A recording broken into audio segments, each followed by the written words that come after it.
Hello, everybody, and welcome to Elephants in Our Rooms. And we're going to talk about the elephants in everybody's rooms that we're looking at and not really seeing all the pieces of the puzzle. And I'm your host, Janet Kira Lessin, with my co-host, Debra DeFranco, and Karen Christine Patrick. And I'm calling in from Maui, Hawaii, and my co-host can tell you where they're from. And today we're going to talk about all kinds of things like, of course, COVID-19 and politics and current events and basic minimum needs economy, and we're going to talk about Star Trek a little bit and everything under the sun. So I'm going to pull on my co-host pull in Debra DeFranco. Aloha. How are you doing today? Hello. I'm good. How are you? I'm great. What's new with you? Nothing. Just slaving away in the garden. Yeah, so tell our listeners what you do with when you're slaving away in the garden. What does that mean? I have an urban farm. I'm actually in the middle of a city, and I've built this 1,000-square-foot greenhouse to keep the critters out. And I'm trying to launch a seed business. So I grow my own food, and in the process, I'm trying to create a business out of it. So that's what I do. And can you feed yourself 100%, 50%? When you're doing a garden, how much food do you have to buy, and how much can you live off of naturally? For me, because most of my diet is plant-based, I'd say I probably could feed myself 75% out of the garden. That's great. So there's certain things I can't get in the garden, right? Like dairy products and stuff like that, and any meat if I do eat it, which I don't eat that much of it. I eat it because I need to, not really because I want to. But yeah. But I find myself only going to the store like once every few weeks during the summer when the garden's like fully going. Well, that's pretty awesome. And what do you want to cover today? We'll just put what we want to cover and I want to put that on the table.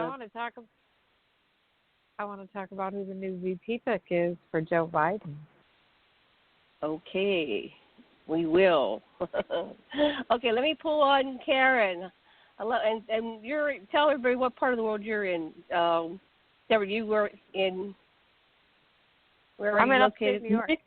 In Niagara Falls. Upstate New York. Niagara Falls. Okay. Karen, hi. Hi. Welcome again to the show. I'm still in New Mexico. So what's your garden doing? What's your garden doing? It's been too hot. It's been 100. And actually, the people around here, because we're in New Mexico, but we're in the high Sierras, almost near the Continental Divide. And typically, it gets cool at night and not quite as hot as it does like in the valley areas, like Albuquerque, Las Cruces, etc. But this year, we are having a lot of warming. It's much warmer than normal, much less rain than normal. We grew some greens. We grew a lot of greens. But our fancy stuff isn't doing too well. And we're just kind of waiting out the heat, and then we plant a fall garden. And I wish we could feed ourselves all the way there. When we had our garden in Texas, we could feed ourselves 50 to 75%. But we haven't quite gotten all the infrastructure yet to be able to do that here in a way that they're happy with. So, we got a few extra little plots and areas to do. That was part of what we did for COVID was, hey, feed yourselves more. And, continuing that process. And it's a good idea, to do that. And if you don't know how to do it, start with greens. Greens are easy. Start with sprouts. That's pretty easy. We use sprouts for a lot of stuff. So I'm all about it. I hear you, Deborah.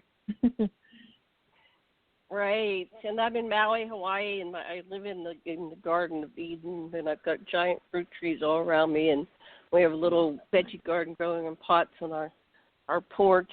So anyway, but we don't eat everything from it. We're horrible. We need to do better, but we eat some from it.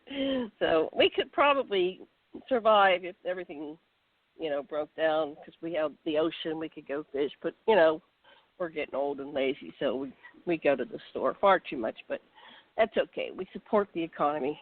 So I think that's – oh, yeah, and what are your top topics that you want to talk about today? Well, Karen. we had a chat earlier, and I always love it when we talk about a Star Trekkian, future, because that's something you and I had in common as being Trekkies from the early days. And, yeah, that's something I'd like to explore. Plus, I'm actually going to be launching a podcast next month about the basic income movement and what's going on there. And, because, if you talk to me for more than 5 minutes, you'll probably hear about it. But I wanted to do it I wanted to tell you guys about the new project and when it launches and all those details at some point. Okay, we will make sure that happens. Okay, and I'm just here for the flow, although I'll interject what I want to talk about. But I'm really excited. Okay, so Deborah, since you brought up the topic, what do you think about our VP? What's your thoughts? She was my pick during the debates when we had a full field of candidates for the presidential nomination. But I knew she wouldn't make it. Just by the nature of who we needed to win the nomination and win the election. So even though she went after him during the debate, I think it actually sends a good message, believe it or not. I know a lot of people don't look at it like that, but this is my suspicion. I believe that Joe Biden is not going to survive his entire term in office. I believe he's probably going to pass away prematurely. And so I believe his vice presidential candidate is extraordinarily important, especially considering the incompetent leadership that we've had for the last 3.5 years. So that being said, she has a great track record. She checks all the boxes of what Joe Biden wanted in a vice presidential candidate, and he wanted a woman of color. And she is a woman of many colors. So she is someone who walks between worlds. And I believe that's why Obama was accepted as a presidential candidate, and I believe that's why she will be accepted as a vice presidential candidate. And I think she would make an excellent leader. If push comes to shove and anything happens to Biden and she needs to take over, I have no doubt in her abilities whatsoever.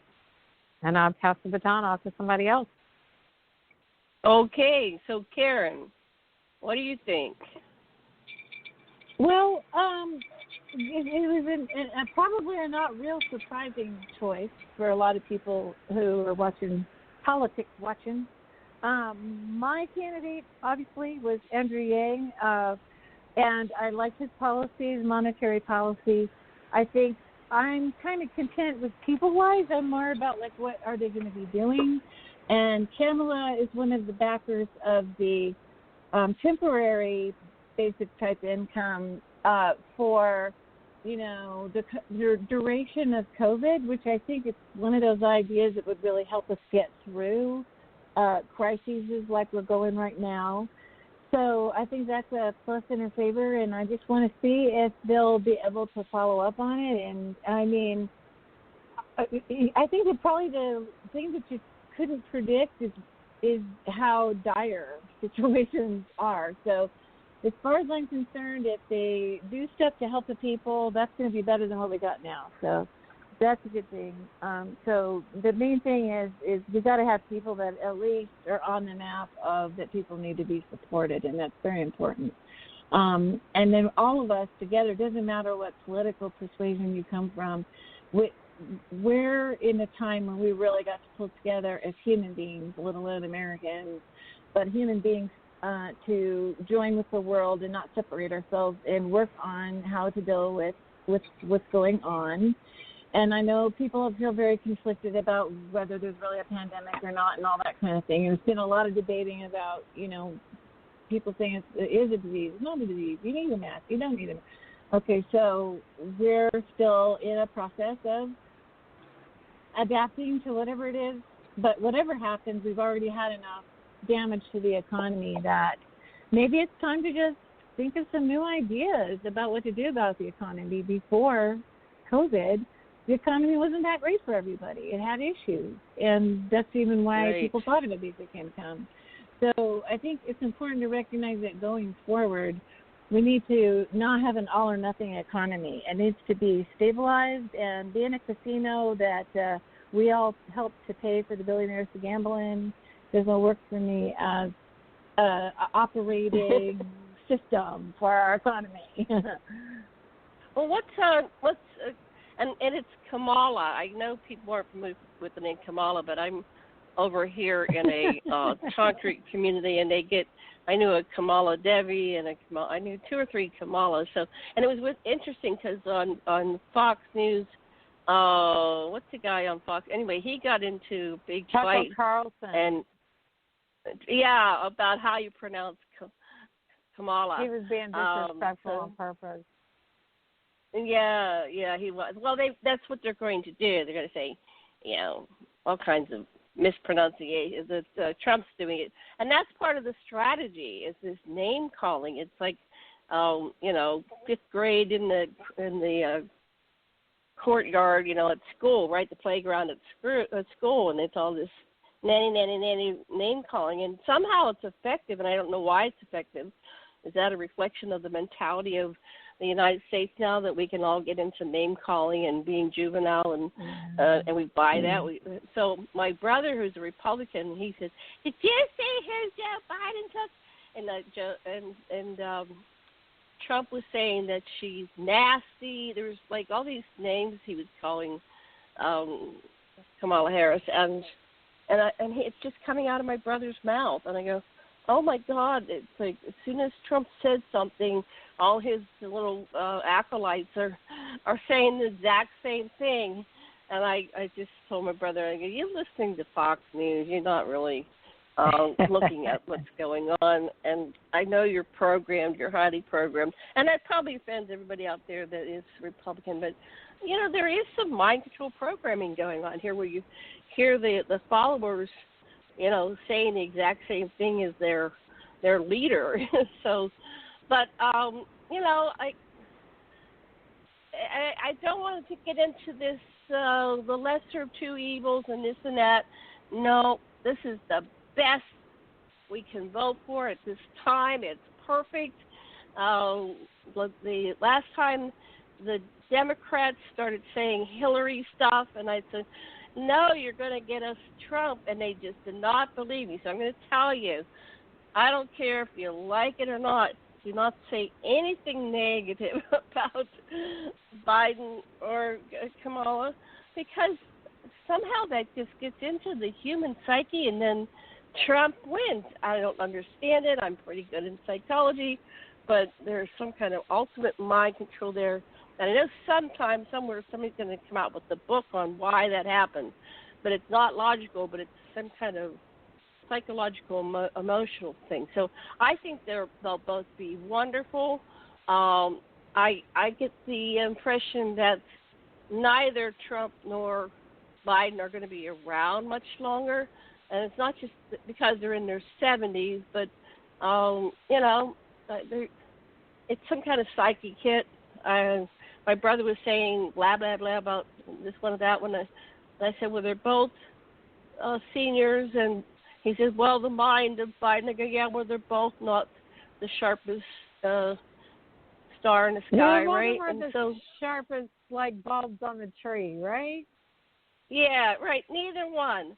So I think the plan is from Biden is he's planning, and he said things to that effect, that I'm looking for the next person, and he's really saying that with that possibility happening, because he's realistic, and also we're in a world of COVID. Right.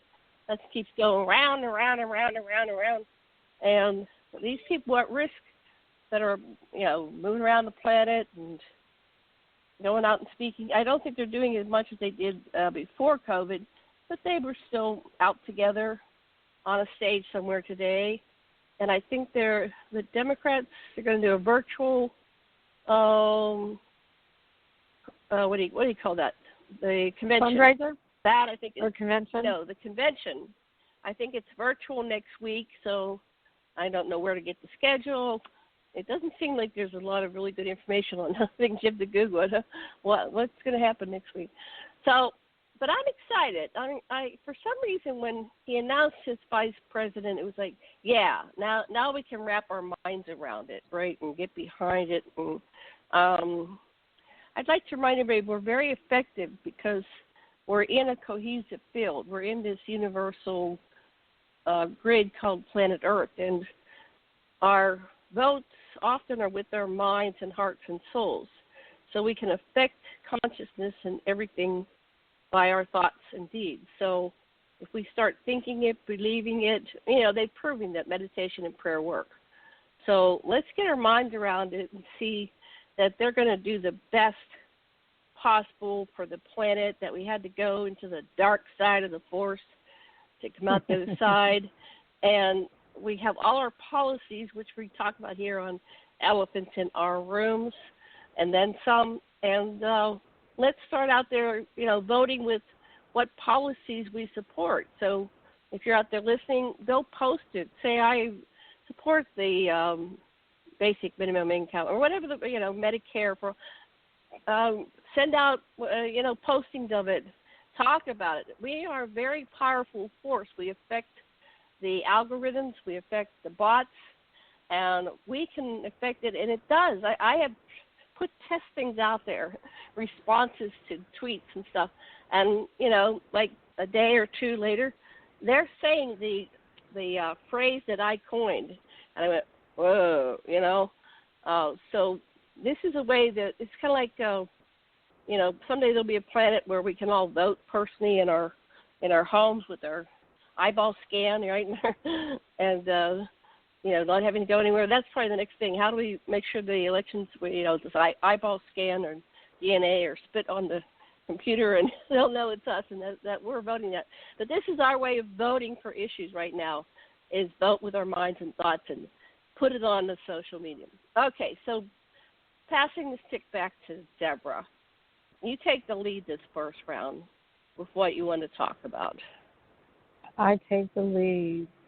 So let's talk about, and while we're on the subject of politics, let's talk about what they're doing to the post office. And is it going to interfere with mail-in voting or provisional voting or any type of voting that gets delayed where the count is after the fact, after voting day? Right? Some states are going to send ballots to all citizens who can vote. Other states, you have to request it. And look at what the changes that the Trump administration is now trying to make to the post office. So is the timing intentional so they can interfere with the vote? Oh, yes. Like that, they've said it. They've said they don't want us to mail in, So that is intentional.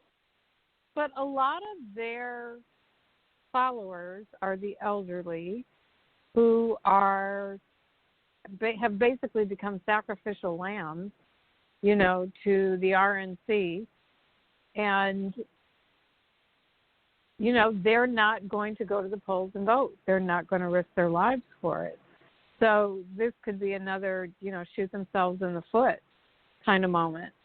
On the other hand, they could just be corrupt and make sure ballots never make it, in time, and that they get discounted because they weren't received by a certain deadline or they weren't time stamped by a certain deadline. Mhm.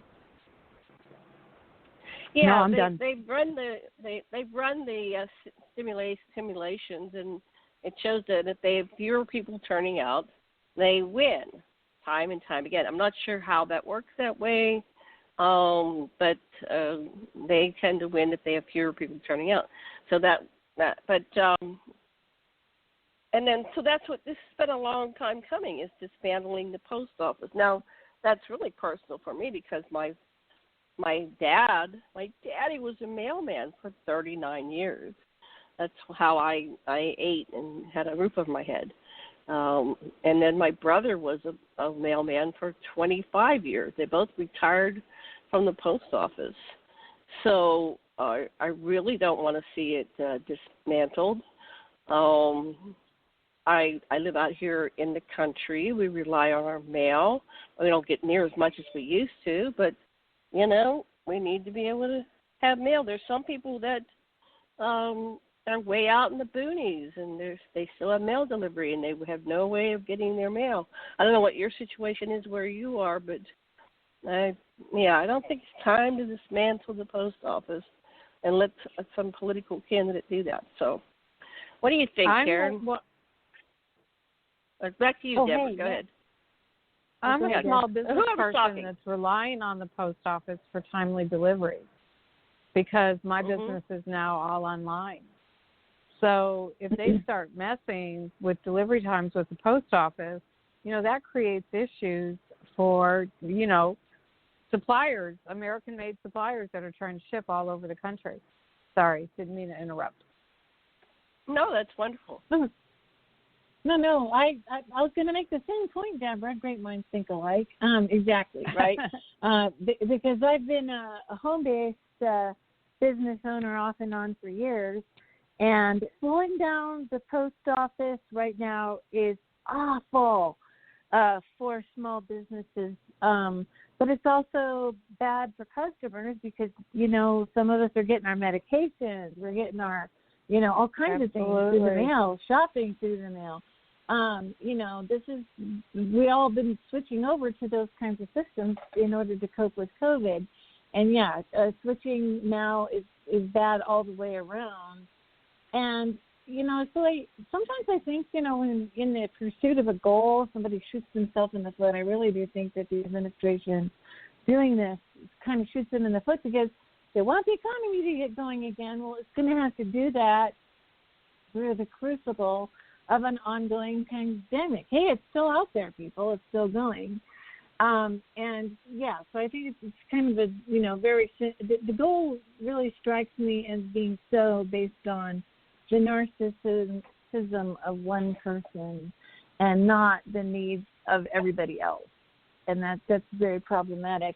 And I think the post office also, one of the ideas talked about in a group of folks I hang around with politically is an idea called postal banking. And I've been a fan of postal banking. You already buy stamps. You're already spending money at the post office of a significant amount. One of the ways we could, if we got off treating the post office as some kind of political football, this would be a good time to have postal banking because postal banking would be a way to have fee-free banking, banking for non-banked people. There's a lot of people that don't have access to a bank or can't afford the accounts or et cetera, as well as to give the post office a boost in terms of revenue. But the other thing is I come from two areas where there's lots of rural places out, and they've had their postal offices shut down. But they don't have a bank within, 20, 30, 50 miles. So the idea of having postal banking would allow them to open up rural post offices. The buildings are there; they're just not being used. And then that would also create a bank for these tiny little towns. I always think about remote Oregon. That wasn't too far from where I lived. Yeah. It was definitely remote. Or out here, Pinos Altos, which is a very tiny little town here in New Mexico. And this would give them their post office back, and it would also give them their some form of banking. At least be able to have an ATM machine, a fee-free, possibly situation, as part of it, or the fees would go towards supporting the post office. Either way is good. But I think the banking system. So I'll give an example. In North Dakota, they have a public bank as part of the state government. So in most other states, when they give out the EBT cards and things like that for food stamps and whatever, it goes to commercial banks, and they make a lot of, hate to say it, they make bank, right, off what they can charge the government to be used, their technology to be used to provide services like that. If you have a state bank with a postal service or a federal bank or something that's not necessarily for profit. There are credit unions and stuff. This would be like a credit union for everybody, And what it does also is it kind of gets rid of the, lobbyist efforts to try to constantly push their weight around that the banks already do. And so I'm kind of for some structural changes coming as we come through this COVID thing, because the structural changes needed to be there for a while. There's people looking at all kinds of ways that we've had a very wasteful, very fee-heavy, very, causing wealth inequality real bad type of systems. We're going to be changing our systems anyway. We already are in, like, for instance, having most of our stuff come to our house directly. That's changing everything. And to keep the supply line going, if COVID keeps being a thing for a long period of time, we're also going to have, like, driverless trucks and other technology come to bear. That's going to affect everything anyway. We might as well get some new ideas in there that solutions for the 21st century, okay? The bank, the post office goes all the way back to the person who started was Benjamin Franklin. I did a report about him in 7th grade. And Benjamin Franklin was when it started our post office, and then we had the, postal service riding across, the Pony Express riding across the country, and the trains and everything. Right. It's time to bring it to this century. Some of our technology is a couple centuries old. I think it's time to upgrade.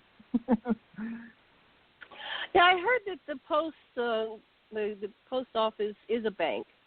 That's what I heard. That was like a David Icke thing. I'm looking at it right now because I don't quite remember what it is, but that was, I'm not sure where I heard that. I don't know if I'm hallucinating, but there was something about the post office is a bank. Or maybe the courts are a bank. There's something like we're in a bank. Maybe it was the courts are a bank. Some kind of merging behind the scenes that we're not aware of as a. So anyway, erase that. I don't have the information right here, but there was something that we thought was something else is really a bank. So, all right, I'm going to sneeze. What about the stimulus checks? What do you guys think about the stimulus checks? Not going to happen. And well, I just got an update here. So we had our wonderful president, do, what do they call those, executive orders. And, yeah, go to you, Deborah. What do you think about the stimulus checks, executive orders? We give you cash rewards. I don't think it's going to happen. Sorry. Okay. I had a public commercial happen on my laptop, and I didn't know how to shut it off. No, I don't think it's going to happen. What makes you think that? I believe the Republicans are under the illusion that we're all just sitting fat and happy at home, that we don't want to go back to work, and somehow they've created that in their reality of the universe. They took a break. Senate took a break. They're on vacation, right, until September. Right. Mm-hmm. The country's starving. People are about to be evicted. They have no money for food, or they're deciding between feeding themselves or paying the rent. And, the congressmen, of course, keep getting their paychecks and keep having their insurance and their benefits, but not the rest of the country. So unless it touches them personally, just like everybody else who doesn't believe that this virus is real or they shouldn't have to wear a mask, they're in complete denial. So I don't think they want to give us any more money. I think the numbers of what happened economically prove that the stimulus injection helped. They should look at the data, which I know they're loath to do, but look at the data because it shows that stimulus injection was right on the money and helped. We're in unprecedented times. We have to take unprecedented action. And I think the Republicans need to get their head out of the sand. Trump will do whatever. If it's good for him politically, he'll do it. It doesn't matter to him. He's not sold to any solution at any given moment. He's extraordinarily fluid. and, changes his mind at the drop of a hat. So if it benefits him politically, he'll do it. If it doesn't, he won't do it. He needs to buy votes. So I think he's all in about giving more money. He's kind of frustrated that he really has no more pull with his own party. For the most part, I think everybody recognizes that unless something really extraordinary happens, Biden's got this election. And it's not the same as when Hillary was running in 2016. What makes I've it different? Always said because in order to win, any Republicans that are on the fence or people that maybe supported Trump or even supported Barack and then supported Trump, it's going to take an old white man, because that's what people trust. Mm-hmm. And the majority of the electorate that goes vote is white and conservative. That's why when people Mm-hmm. stay home, that the conservatives often end up in office, because they're very militant about going to vote, regardless, where the Democrats or the liberals get very lazy about voting. The one time when they weren't lazy is when Barack was elected. And I think that could happen again with Joe, right? And honestly, it doesn't matter who the Democratic candidate is. We just need to get Trump out of office, because he's doing damage to the country. His lack of leadership is killing hundreds of thousands of people. And Biden has lived through things like this. He's experienced this. He knows how to manage this.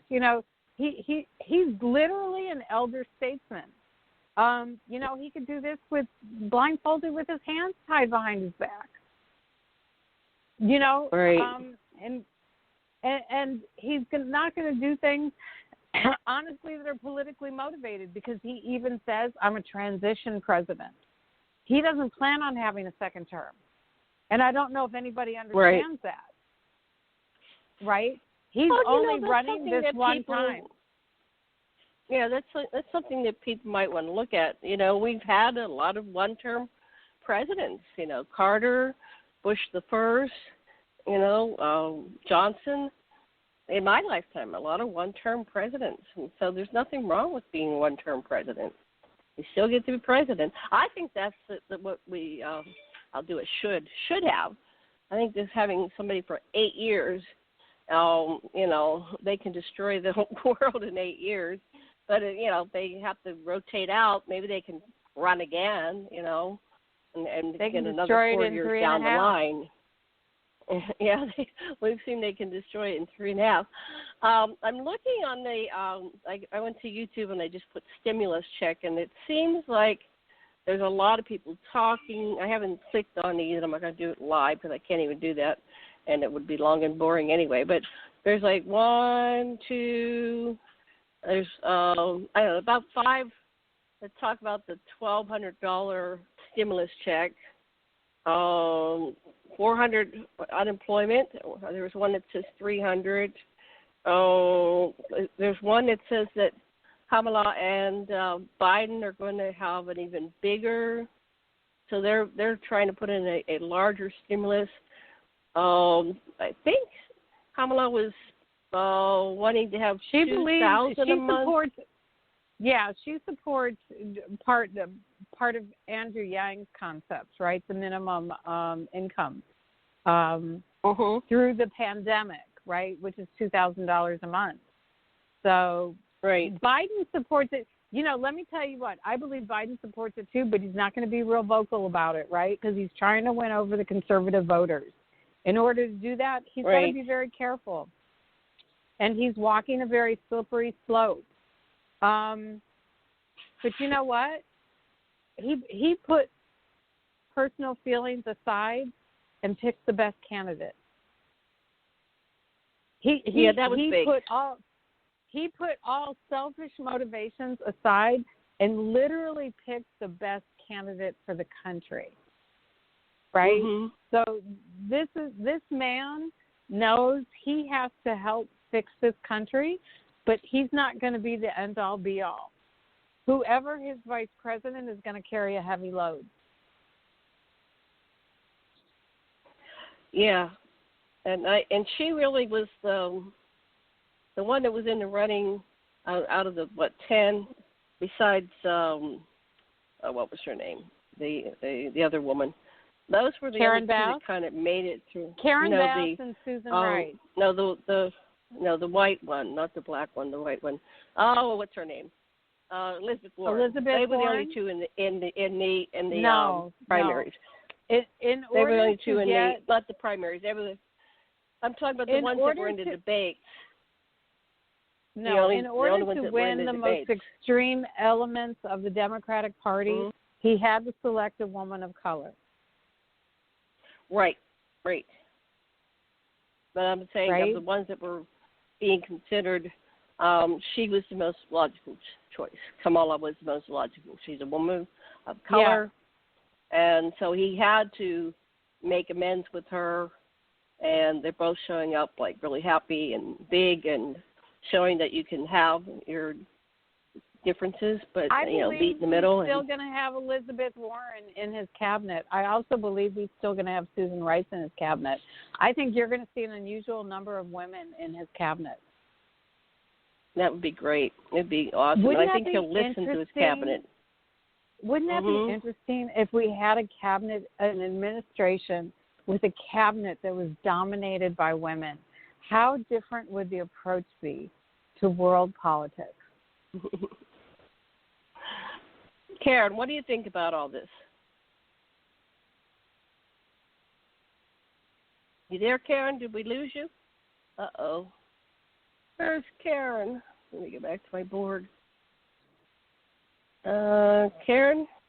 Oh, here she is. She's on mute. Did you? I unmuted myself right out of the room.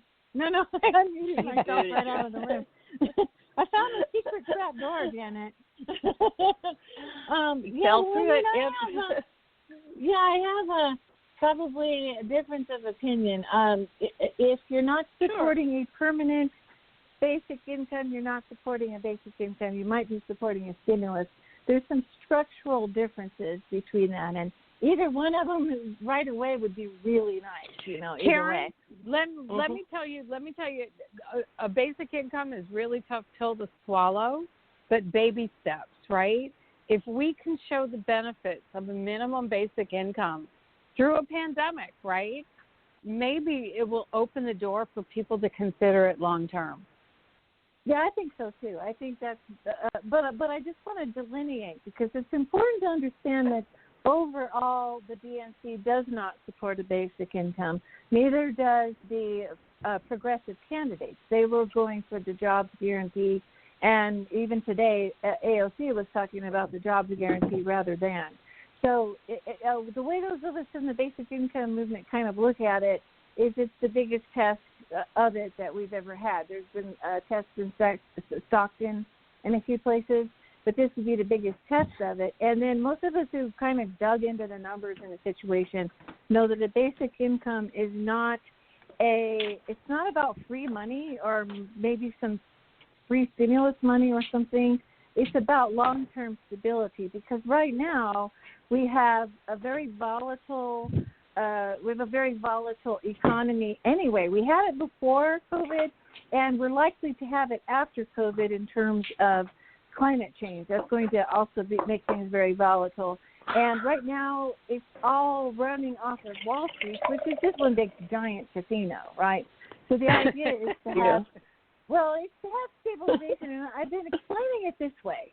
So those people who live in hurricane country, right, they just had a big one go right up the coast, they've been experimenting with planting mangrove trees off the coast, and that kind of keeps the storm surge waves from coming in and destroying things, and it gives like a buffer zone between the ocean and the land.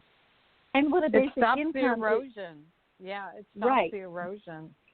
So you're telling me what this is? They're planting mango trees? You're saying they're planting mangrove trees. The problem is, it's not. What's a mangrove tree? It's a tree that has all these gnarly branches, right? And it makes wherever it is unusable for humans, but it does prevent wind and water erosion, and it protects the coastal areas. And it protects them like from storm surge, like when there's hurricanes and things like that. So y'all know what I'm talking about. Okay, I pulled them up. I pulled them up. Okay. Yes. And where do they naturally grow, these mangrove trees? What part of the world? Tropical areas. Yes, exactly. Yeah, and must be a category. I've seen trees like this. So what it's doing is it's preventing the storm surge with the big waves. So you have the storm surge of wall of water coming in, but you also have the individual larger waves. That comes in and destroys the beach and habitat and everything else. And the idea of the mangroves, and it might be a controversial thing, I don't know, but it's just the idea of a buffer zone that lowers the wave action. Well, the economy is feeling very acute wave action. You know, we're up, we're down. We're up a couple of years, down a couple of years. And that's caused that volatility is making it very difficult to make long-term decisions as a country and individually and to adjust to things that happen that are, you know, give us a setback or whatever. And so the idea was instead of running on the casino, what are the odds today kind of thing, is that you would put in place a buffer zone to the economy to where the volatility, so right now the volatility goes like this. The economic volatility shock hits, like the 2008 thing or even COVID. And right off the bat, the country now and the Fed goes right to supporting the supply side, so the corporations and that. And they get grant money. Then the people don't get much of anything, and small businesses at least got a loan, which they'll have to pay back whether or not they're still even a business or not. You know what I mean? It's so there's grant money to the rich, rugged individualism for everybody else, as Martin Luther King said, and they just do that repeatedly after every shock, and pretty soon you have exactly what we have, and we have wealth inequality. Well, part of the problem with leaving those of us high and dry, and we also pay for it because instead of taking a loss like you normally would in a business, you pass the losses on to the public and you keep the profits for the corporation. That's causing the rubber band stretching of wealth inequality. And what happens is that you have a store, but nobody can buy anything in it. And that situation is going to give us a crash, an absolute crash. It's not only going to affect us, the rest of us, of course, but it will affect them. And you'd think you'd realize that. But, you know, they believe, especially the Republican side, believe the supply side genie in the bottle, which was called voodoo economics in the Reagan era. It was called supply side economics. It was called, this is why. If you keep sticking a pin in it, it's going to have problems down the road. And so we're kind of, before we had COVID, we were already seeing the effects of that, you know, decades and decades of doing supply-side economics. And it was coming out in repressed wages. It was coming out in what they call volatility of money, or how money flows through the economy. That's the lifeblood of all of us. Otherwise, that's what an economy is kind of a flow system, right? It's quite organic. It's quite, you can look at it very much in terms of organic flow of water, that kind of thing. And if you have a dam and you never let water out of the dam, you know, it's kind of what's going to happen downstream. Well, it's going to trickle down, right? Well, okay, so let me tell you about trickle down. I live in New Mexico. We have a weird little weather system called a virga, V-I-R-G-A. And it's when you're praying for rain, you see the rain clouds above your house, it starts raining, you're so excited, and then as it gets closer to the desert floor, it evaporates and goes back up. It never trickles down, okay? So this is the same effect, is that if it never trickles down, then, you know, you're going to have to do some other completely different other thing, because there will be a point where it stops working. There'll be a point when trickle down, if there even was anything. But what I call it is I feel more tinkled on than trickled down on. You know what I mean? It's not a great time. But yeah, that's the dynamics here, and there's going to be a point in the economic failure if we're not already there. So we were heading that way anyway, and then this is accelerating that process, is that we literally won't be able to get out of this depression, because that's what it is now. We have double-digit unemployment. That's the key. it is that we won't be able Karen, to get I want going to again. just make a comment. I want to make a comment before I forget what I'm thinking. So you were talking about, you said something on, let me go back, rewind. So this basic minimum income is not something that most politicians stand behind. It's none, especially none. the Republicans. Almost none. So the stimulus is going to be like a test run for the basic minimum income, meaning a check going out. And so that may be one of the reasons why the Republicans did this action they did with the executive orders. It's like now we don't have to give out the stimulus check. We did the other things, which is supposed to, make jobs, which it doesn't. It's got nothing about making jobs. There are no jobs to make. And but they basically, we only have like one more chance, I guess, before the election of any kind of stimulus check. So I'm going to look when I'm done here. There's like 4 or 5 updates on stimulus checks. I didn't hear anything. But anyway, my point being is the BMI is not real popular. So you're saying that, who was it? Who was the one that supported it? Karen, you were keeping track of that. Besides Yang, was there anybody that supported the BMI? Was Bernie on board with that, or he fell short? He was. But at least he had something. Let me tell you what Bernie did, because some of us who came into the Yang campaign came because we were fans of Bernie. In the 2016 election, he did talk about the possibility of a basic income, but when he ran in this election cycle, he was for the jobs guarantee. Because now I'm gonna be kind of the independent that I am and kind of bark on either side, because I'm not an either side kind of person. I think we need to be smarter than that, or what Andrew Yang says, math, make America think harder. Okay, I like that. Right. So I look at policies. You look at the policies. Right. What's going to work to get people off the street, to get everybody their medical. So that's why I didn't like Yang 100%, because, we're not addressing medical, we're not addressing needs, and everybody has basic needs to live a life. Well, he was not on the debate stage, yeah. Yeah, well, how much time did he Bernie have, liked really, Medicare for all, and Warren liked Medicare for all. It went back and forth. So Okay, so go ahead. Make your point, Karen. I interrupted you. Go ahead. Karen, did you work on these campaigns? Is that why you're so well-versed? Well, I was in the basic income movement, and I was kind of more like telling everybody about it. I didn't do anything super formal because I was going through health issues, and I didn't want anyone to depend on me if I wasn't sure what my health was. But I was like, I'm kind of an independent evangelist. Yes. Well, you're very good, because this is a very complex issue, and you're very good at breaking it down into its simplest terms and how it's beneficial for everyone.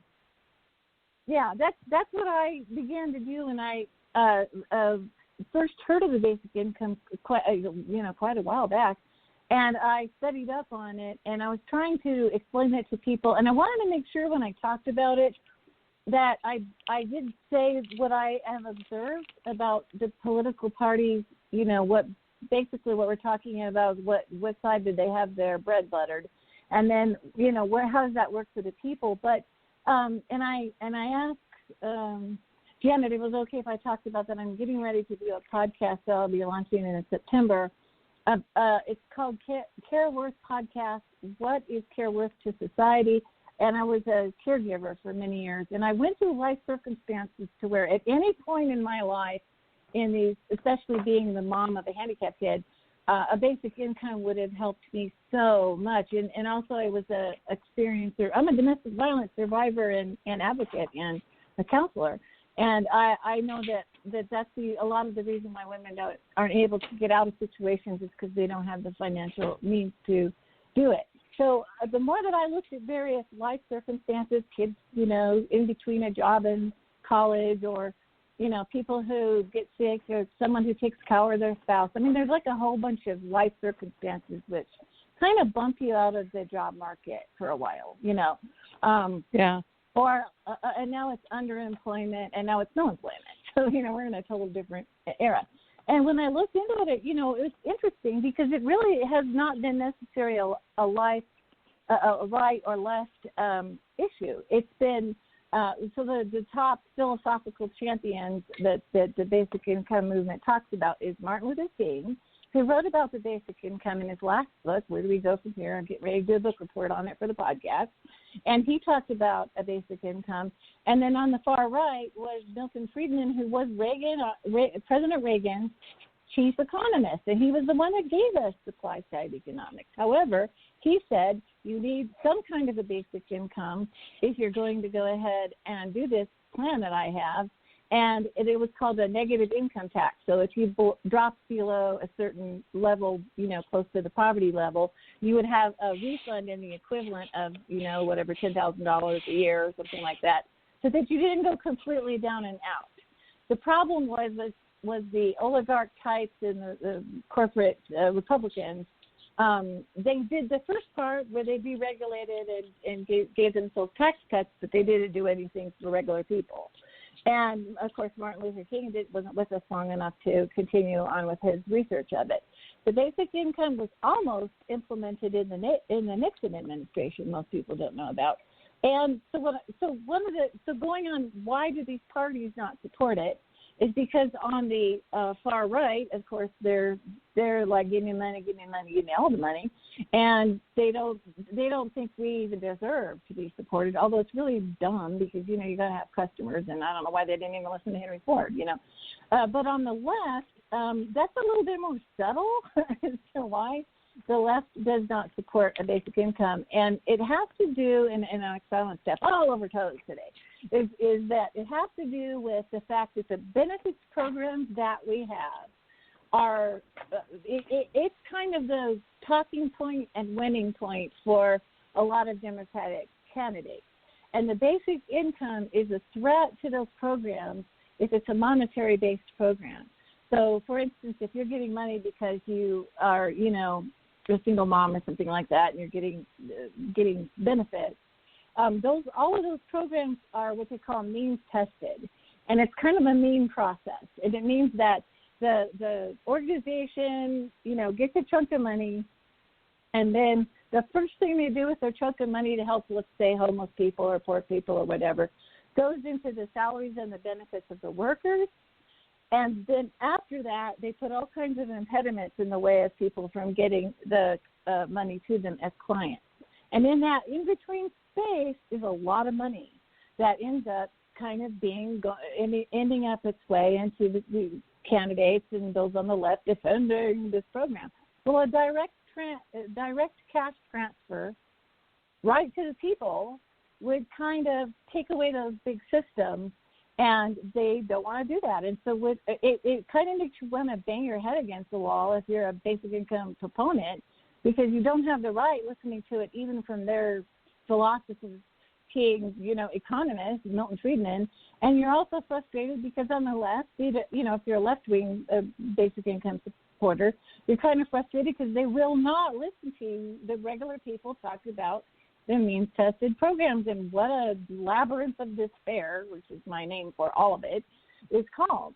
And so there's kind of like the corporate Republican side and the corporate Democrat side that knows that, they benefit.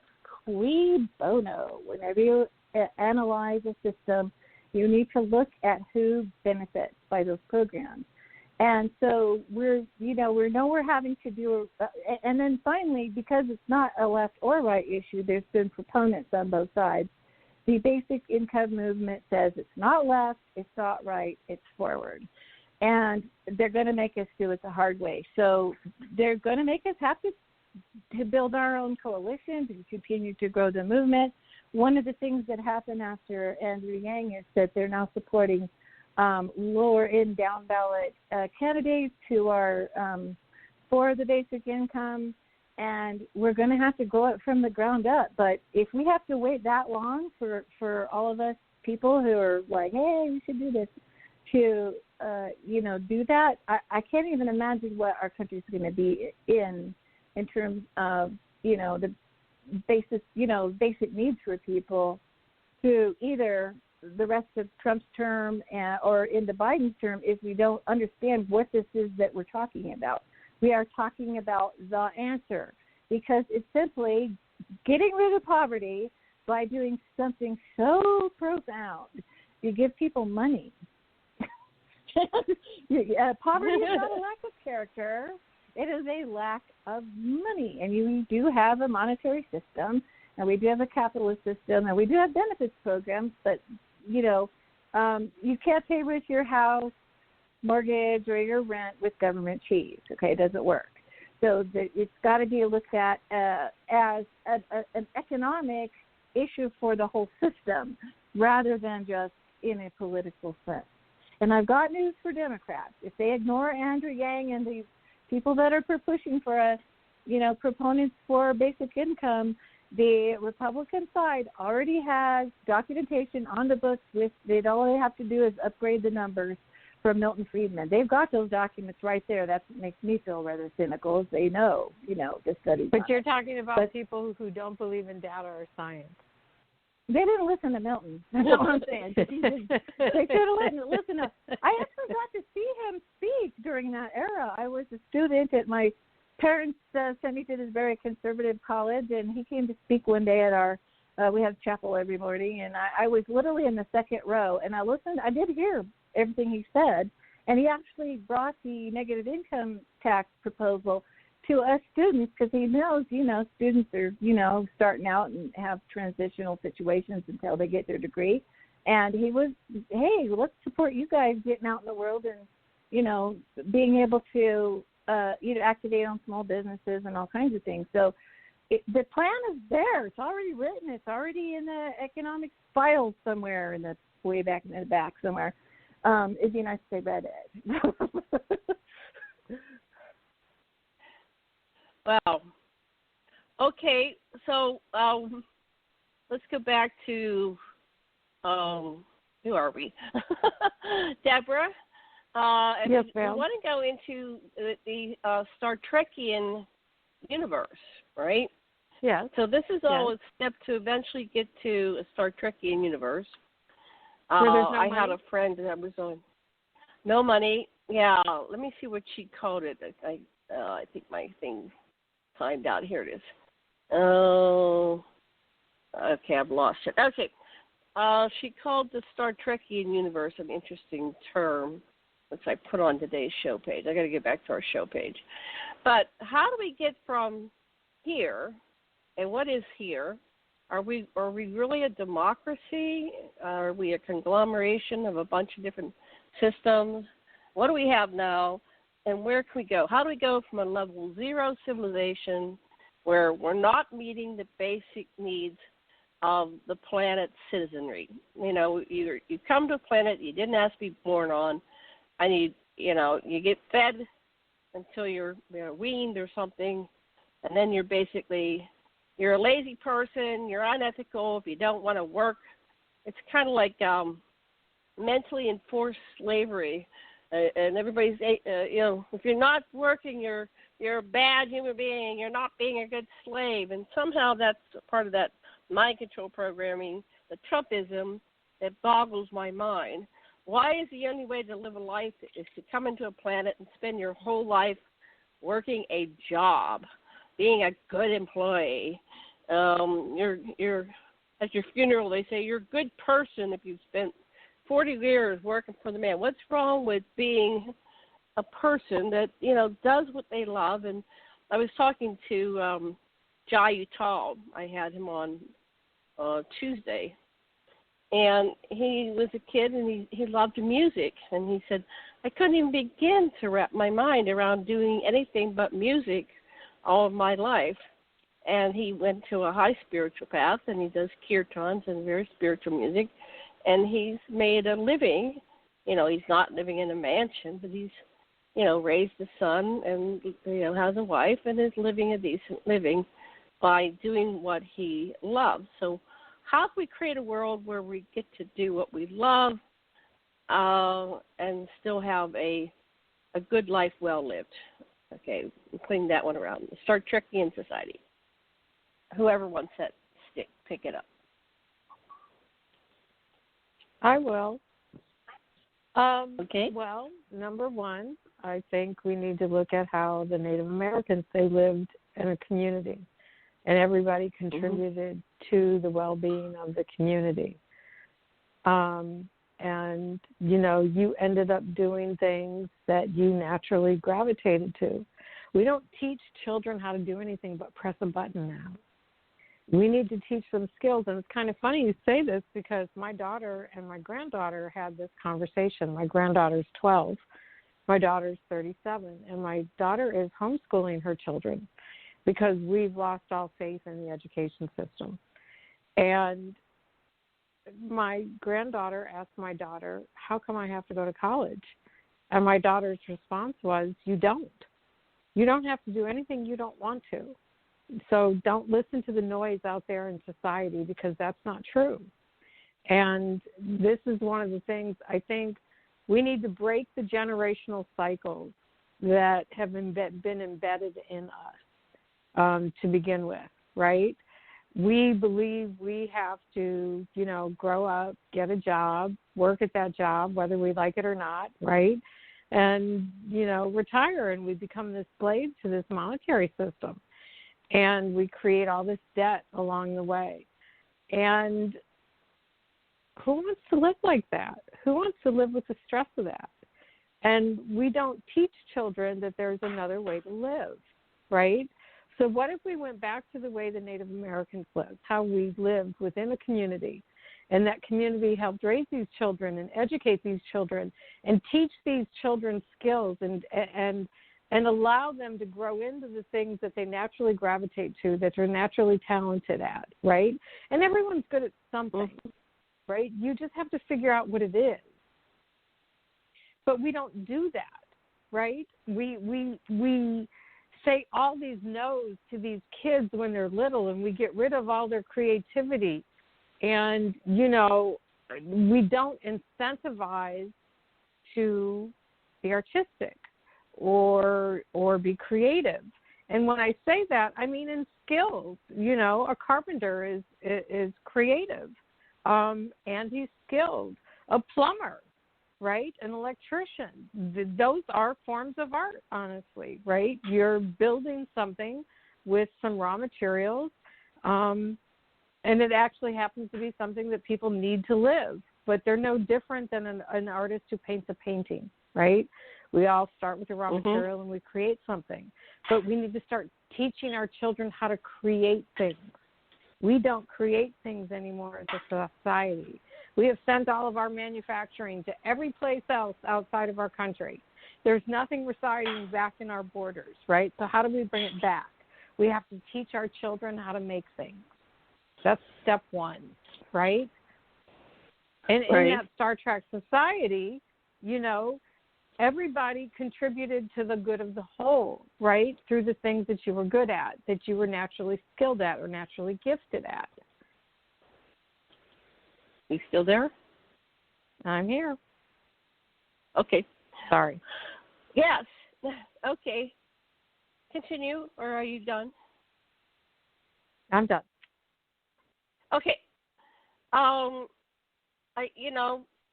I grew up in Star Trek with the Star Trek reality. I was 12 years old when it emerged into my consciousness. I went to the early Star Trek conferences to help bring forth this movement, so I've always been an activist.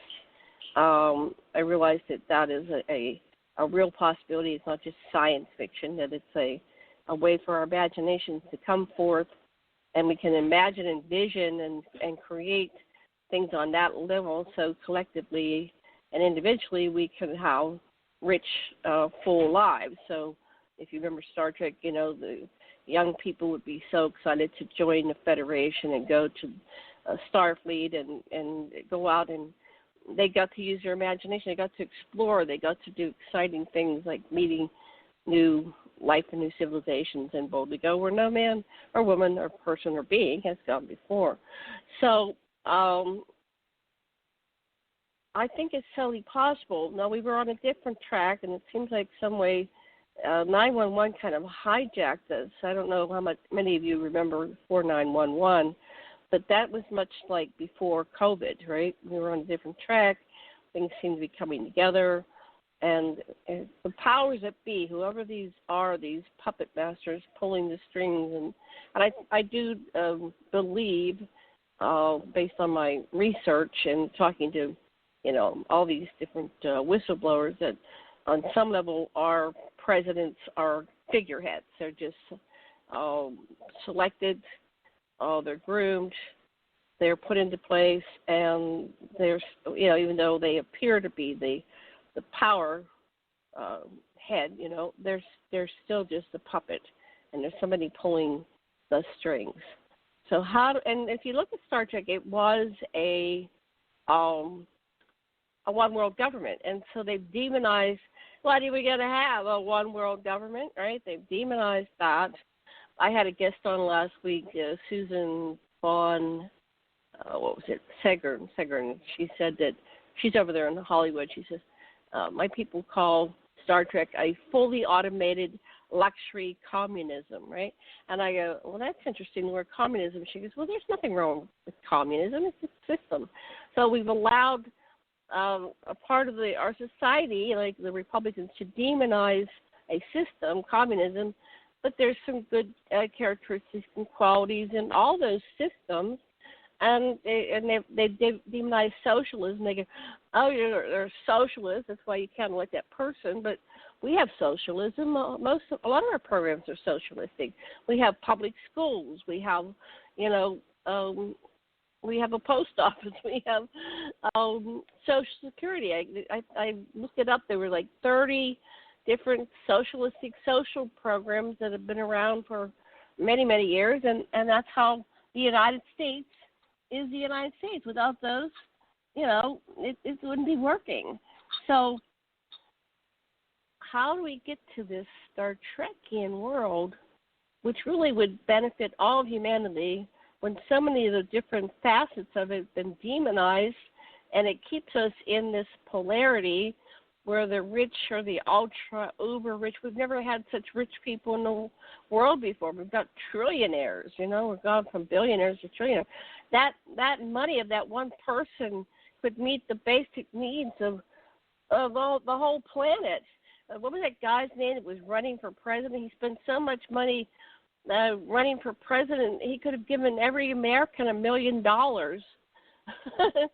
And he still wouldn't have spent as much as he did running for president. So this is an absurd system. I think we need not only a basic minimum needs economy, but we need to cap personal wealth. Because if we're going to have a monetary system, we need to have money in the system, and you can't allow hoarding, because hoarding is a mental illness. We're perpetuating, and on some level, we're what do you call it? Worshiping these people. Oh, look, Dr. America, he's so rich. Bezos, so rich. I want to become rich too. And it's like, I don't want to be anything like these rich people, because they're greedy and they're hoarding money, and they're sitting there with their 50 yachts and private jets and 20 mansions while people starve. And to me, that's criminal, and that's unethical, and it's immoral. So I'm going to pass the talking stick to whoever wants it.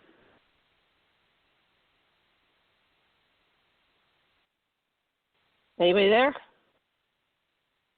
I'm here, Uh-oh. but I have no comment on that. I was hoping Karen did, because that's like right in her wheelhouse. Hey, I there she is. I don't know why you get muted. Yeah, I know. No, I keep hitting the wrong button, and I won't do it again. I promise. Okay, because I'm sitting there talking to you. You're not there.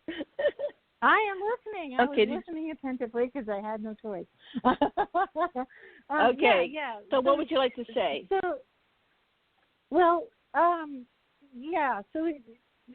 this is where we get into trouble. If you say a term, you say communism on one side, they flip out, and socialism on the other flip out. We got to not be defeated by words here and start looking at how the meanings of things fit structurally without tripping out on a particular set of words, because those are things to distract you anyway. Words are just, if they're a meme or just a little catchphrase or something like that, they don't have enough depth to them. I mean, that might make you laugh, ha ha, or illustrate a point, but when it comes to overcoming the situation that we're in, it requires thought. It requires thinking through things. It requires paradigm shifts in your own mind to see past the words that are being said. And between us and Star Trek, if we were heading to Star Trek, there's a couple of things that happened in that universe that is between where we are now and they are then. And as a replicator and transporter technology and more advanced technology, where you will take the technology you're learning and you're discovering and you apply it to human problems. And then if that causes a secondary problem like job loss or something like that, then figure out a way to make sure everybody's okay. It was a commitment to everyone being okay. If everyone's okay and making it, then we can accelerate with the technology that we have. We're actually held back because we have a caste system, and I know that you and I both heard that report on NPR talking about how America has a caste system. So if I were talking to a person on the right, I would say, okay, you want smaller government, then make sure everybody's okay and has a cash transfer instead of having to go hire millions and millions of workers, and then make sure those workers are taken care of if the technology is applied to their job, making sure that they have a chance to make it. Stop putting into cement a system that is inflexible, that is not working for everyone. We don't want to cement in, and that's why I didn't agree with Bernie Sanders about the job guarantee, because if you can't say no to that job because it doesn't work for you, look at what happens with unemployment. If you have a job that's not working for you, and I'll use the example of a woman who is at her job and then she gets sexually harassed, if you don't give her the ability to go to somewhere else and other employees to do the same, then you've locked in a bad employer. And if you don't have a basic income before you have a job guarantee of some kind, then what you're going to do is you're going to have all these governmental systems giving us these jobs, or the vendors, so a company would be considered a vendor, and in the name of getting our economy going, you're going to have to take what you can get, and you can't say no to any kind of, does it work for you personally or not? Are you able to meet it because you have some form of child care, It just, that's the practical level, but also the abuse stuff. There's a lot of abuse that goes on jobs the way that we have, because people aren't happy. They're not happy with their crappy job, or they're just abusers. It's like we need mechanisms in place to allow a more fluid adaptation to the changes that are going to happen either way. We're going to have technology happen either way. And what the technology lagging is the technology of redistributing wealth. And if you say, well, I'm against giving a basic income because it's socialist, I love how when you're in my camp, you're wrong for everyone. You're a socialist, or you're a capitalist. You want to give people money. So it's problematic either way to have a situation where you can't have any autonomy. We need personal autonomy, and then we can create our own job. There's a lot of people who want to make something. They don't have the money to. They barely can get through any given month. They don't have money to go be some kind of leather worker or something like that. We have amazing people still who are learning crafts and would love to teach young people how to sew, or how to make a, saddle, or how to, fix a car or whatever. The missing mechanism here is the financial stability to be able to do that. So one of the things that was happening to me in the 2008 turned down, I was in the business community because I was working on having my own micro business, doing directories for businesses. And I was there and watching businesses close, and the people who own them that I knew going to the unemployment line and to try to get a job. If they would have had customers, like if we implemented 2008, the basic income, they would have had customers still coming, because everyone would be getting their basic income. That's the lifeblood of any small business, and they would have, been able to stay stable. We're trying to keep small business stable with no customers and on loans. It's not going to work. So we don't have a bottom to fall. We fall all the way down and out. We don't have a floor to disaster or a floor to poverty. We have a missing mechanism. And our leadership, a lot of them are millionaires. Anyone in the Congress and Senate, they make money being there long enough, and they don't understand what we need. They're kind of way out of the range of what are people going through. Kind of the people have no bread, let them eat cake kind of situation. So we're looking at how they are at a complete impasse. How are they at a complete impasse? Because they're not invested in the people. If they were invested in the people like they say they were, they would not be an impasse. They'd be getting some stuff done. Because, that's Well, hold on. Let me say this about Nancy Pelosi. She knows if she doesn't make the best deal possible now, there's no deal after this, right? So she just can't give just for the sake of making a deal. So I don't believe that she's not working for the best interest. One. No, I agree. I think what I was looking at on that waiting for the best deal is that the Republicans would not be the ones blocking everything. I agree with you. In other words, if they themselves cared about the people that they are trying to talk about, they care about right. people. They wouldn't have gone on vacation if they cared. Oh, tell me about right? it. Yes, I agree with that. The House passed the deal back in May, and it has been sitting there waiting for somebody to react to, knowing that they knew another injection was needed. They knew the amount of money that was needed because they've done the data analysis. So, yeah, did they shoot for the moon? Absolutely. Of course they're going to, because they got to negotiate down. So all they're telling the Republicans is meet us in the middle. You want $1 trillion, we want $3 trillion. Let's do $2 trillion. Okay. But when people were complaining about the news-tested programs and all that kind of stuff, we didn't get a hearing for that. There's no feedback loop for people in the benefits programs to tell the Democrats who could help us, who were protecting those programs, that these programs have issues. There's no complaint department. A fair hearing is not a fair hearing. I'm saying that before this thing, and I like the direction they're going. Don't get me wrong. I like the direction they're going now. But these problems were problems from before, and there was no feedback mechanism. If you're poor, you're just supposed to shut up and get what you get, and you're not supposed to give the feedback. And it's not like you're complaining. It's just saying, I'm trying to do this, and this is not working. And my partner, Brett, actually talked to Nancy Pelosi over a problem that he was having based on having him being a vet. She actually helped him with the problem, but after a few months, the help stopped, and he gave up because there was no way to have him talking to her create some kind of process of evaluation, right, that would have made a permanent change for him and other people in his situation. That's what I'm talking about. Right. Well, we have a very flawed system right now. Our whole government, we have a system that's over 200 years old, and the world is different. And they weren't able, they didn't have a time machine, and they weren't able to predict where we're going. And so, I've been looking at it through I get downloads. They're kind of like ET downloads, and I find myself on other planets, and I'm learning about different governance systems and how we can make a society work and how to meet the basic needs of each society and, how to prevent us going once again into another dictatorship.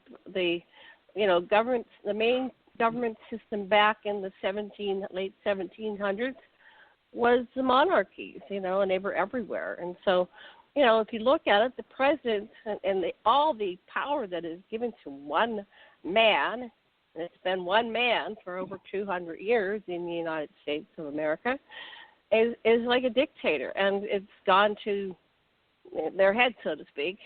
And that position gets more and more power. We see the flaws in the three section system. The executive branch and the Congress with the two branches, and and the judicial branch, it's flawed. You can take over all three. That doesn't serve humanity to take over all three. And it might be better, there's some kind of noise, can you mute? It might be better to have a system where, the population is represented more by their sex or gender or color or something. I think we would fare far much better if we had 50% men to women. Men and women think differently. They go through life with different reactions. So something better than this patriarchy. All we have is 250 years or whatever it is of patriarchy. And the whole planet's basically a patriarchy, and women are second-class citizens. We only passed the 100-year mark getting the vote. We weren't. My grandmother, when she was born, wasn't able to vote. I mean, it's really appalling when you think about it. I was watching who was that? The guy from This Is Us, and he was talking about he finally did his ancestry, and when he got back to his ancestors, he found the records of where his ancestors were slaves and they were property. There were some human beings that weren't even considered a human being. And that wasn't like ancient times. That was in the 1860s. My grandfather's, my great-grandfather, my mother's grandfather, my mother's grandfather fought in the Civil War. So that wasn't that long ago. He fought in the Civil War where people, a huge percentage of people were just collateral. They were just something you can barter, trade, sell. And we really need to look at our whole system and rewrite it, come up with better systems. It's sad. We're not meeting the needs of our citizens in our country and then the whole planet, and we're still seeing ourselves as unconnected, individual countries, but we've seen the potential of a global community, and now we have a dictator, Trump, who wins elections by demonizing all these things from the moment he got into office, demonizing. He's still calling Elizabeth Warren Pocahontas. What an insult to Native Americans. What an insult to me. To me, that's insulting. How dare you use such a racist term, and you're the president of our country. I think you should be removed right there. One of those big hooks comes from off the stage and just pulls him off, and the door opens and he falls through the stage floor. I mean, like I am? That's not Paul Mike. Yeah, like you did. Just follow me through the floor here, because, I'm a racist, misogynistic asshole, and I shouldn't be president of the United States. That's what, God. Anyway, I'm talking, but it just upsets me to no end. And I just can't even imagine the Trumpism, which isn't just a person, it's a philosophy of life. When we're voting for this man who, no, he wasn't ignorant about COVID. He's one of the elite that thinks that it's okay for those people to die, because they're not going to die. You're not going to see Zuckerberg or Bezos or Trump die of COVID, because they've got the top care in the world. They might even have the cures. I don't know. But this psychology of polarizing and our whole culture and making it them against us, divide and conquer, is disgusting, and it needs to end. Okay, I'm going to stop talking now. Somebody else take the talking stick, please. Preach, Janet, preach. Right. No, I was at I wasn't like poor Karen, but I was in the audience of many an evangelist. I saw Catherine Coleman. She was one of the most colorful ones of the 60s. She had these huge auditoriums she would fill up, and they would writhe on the floor and speak in tongues. So I've seen it, I've witnessed it, and there are people, and that's what Trump is, a snake oil salesman, and he gets his people, writhing on the floor and chanting chants, and, he creates a mob mentality of them against us and get them out and lock them up. And, I can't believe that he won the presidency with people at a rally beating people up. It was just incredible. I wasn't paying attention. I'm paying attention now. I think we all Neither was the rest of the country. Don't ever let that happen. Yeah. I heard a little bit about the clown that was trying to run, but I wasn't paying attention because I was having too much fun. But now none of us can afford to not pay attention.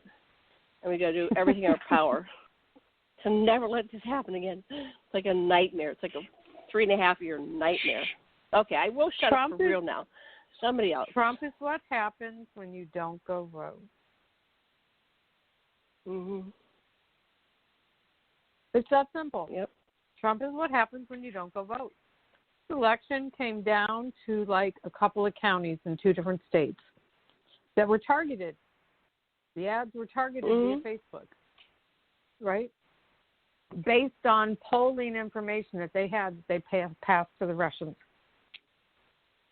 This was in the Mueller So there's some great files. intelligence.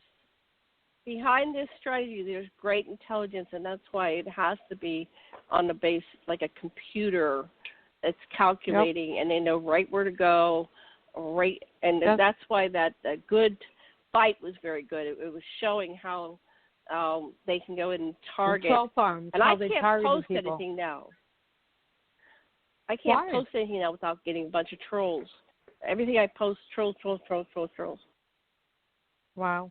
It's not human. It's somebody. It's a bot, and they have the keywords, and they go in and they put things like Trump is the best president we've ever had. I know. And it's like, what? I wish I could do Trump's voice, but that's how it comes out of a female voice. He's the best president we ever had. Anyway.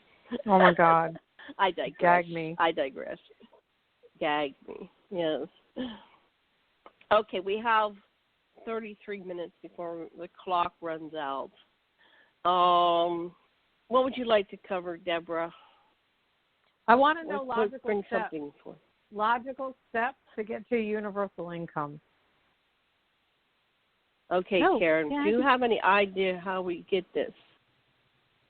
Well, it might be very strongly a possibility that we get one at least temporarily. I'm hoping that at least gets talked about more, and that might be one of the ways we have the experience of it, and then people will realize kind of what it does for you about putting a floor to things.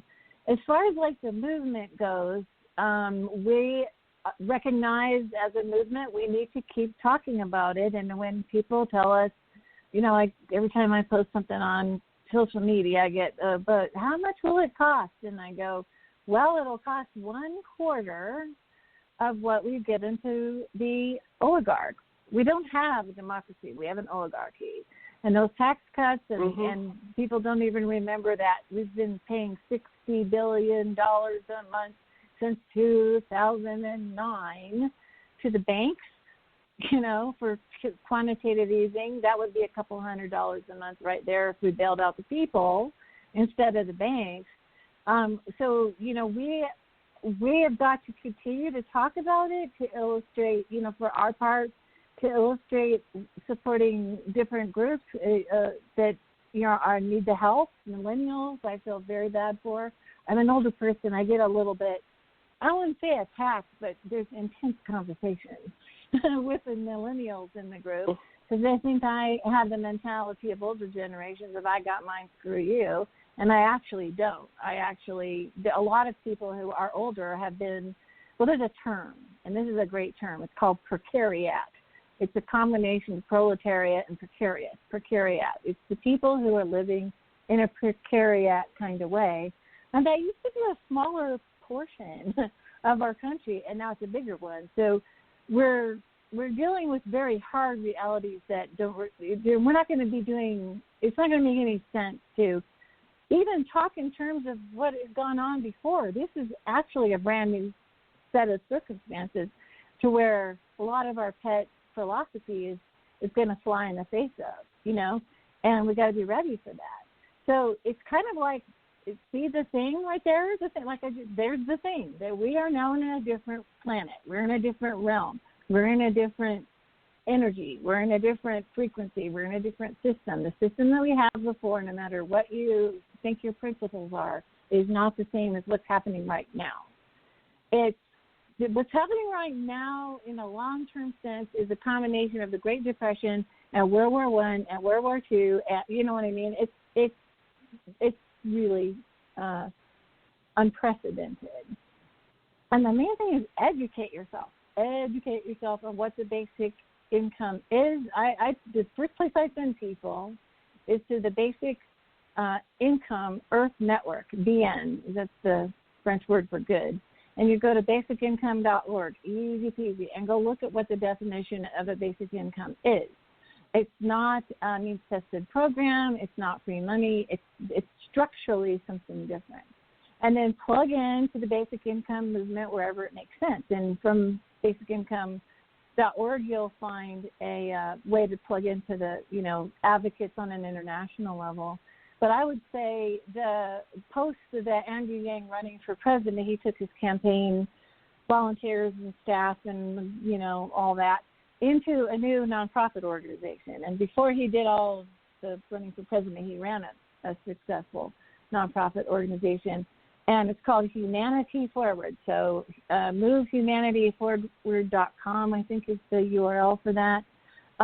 Because you need to start, interacting with people. You can go on Twitter, go #YangGang. We're still a thing.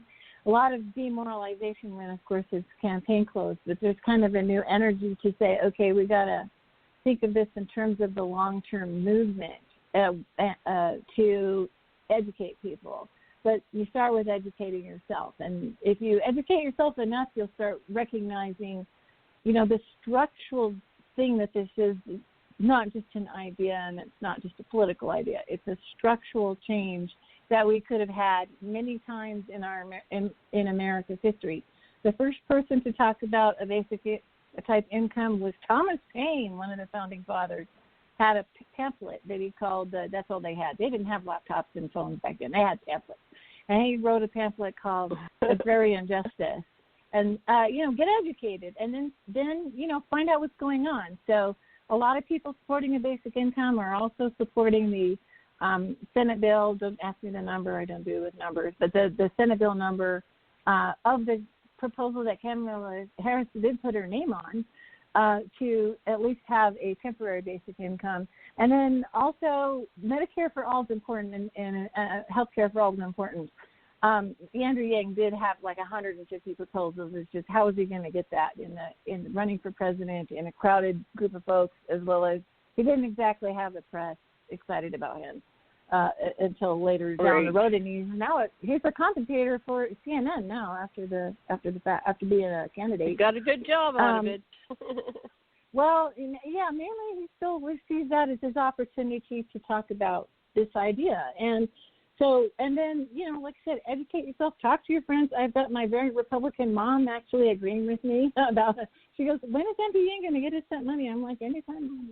You got to get behind it, But because it is not necessarily a left or right issue, it is an everybody issue, because we all need to be taken care of, and we need to take care of the next generations especially.